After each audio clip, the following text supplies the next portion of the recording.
video will be short, and not only is an update of about the technique that I was talking about yesterday's video, which kind of works, and of course it makes you glimpse into some limiting beliefs, but it's more about the limiting beliefs themselves. So it's just a technique which is a mainstream technique, which is basically take 1 or 2 or 3 limiting beliefs that you have about yourself or about life, and then just write them down. Okay, just writing them down makes them a little bit less menacing. This is something proven. And then try to switch them towards something that you would like to believe. But the thing that I've noticed is that most of these beliefs are tied to actual experiences, and then you have to do the revision technique that Neville Goddard and others talk about. But also, they are just parts, I would like to say the surface level, just like tentacles of a much bigger octopus. Okay, so the core limiting belief, which usually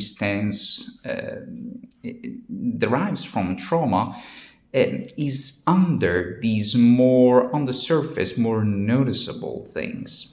And I have yet to find a deeply rooted one, except like the fear of rejection. But fear of rejection itself is somewhat like linked to our DNA. So just like the need to eat or drink, it's something that only very hyper advanced yogis can actually ignore or totally banish from reality. But since I'm not that able in these terms, of course I have yet to find the big one, but the easy one, the first one on the surface, actually can be challenged in this way.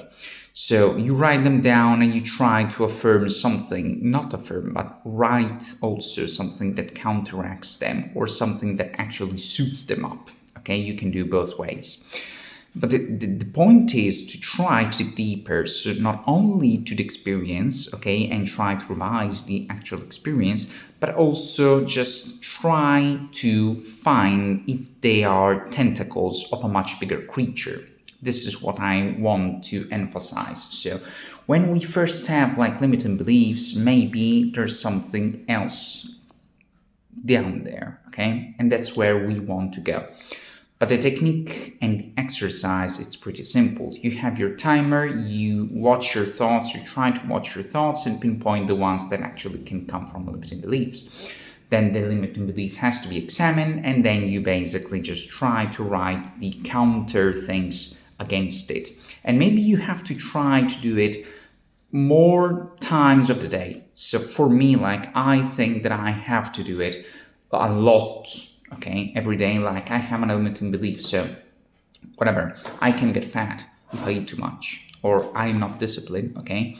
And you try to write it down, to provide evidence, to try to counteract it as much as you can in order to make it less daunting, okay? At least on paper. And then when you have that capability, when you have that security, when you have that relief on paper, then you can actually try to move it on the mental plane. Because on the mental plane, sometimes I notice for myself that they still are very strong. But once they are on paper, they become much, much more manageable. So this is for today. Thank you.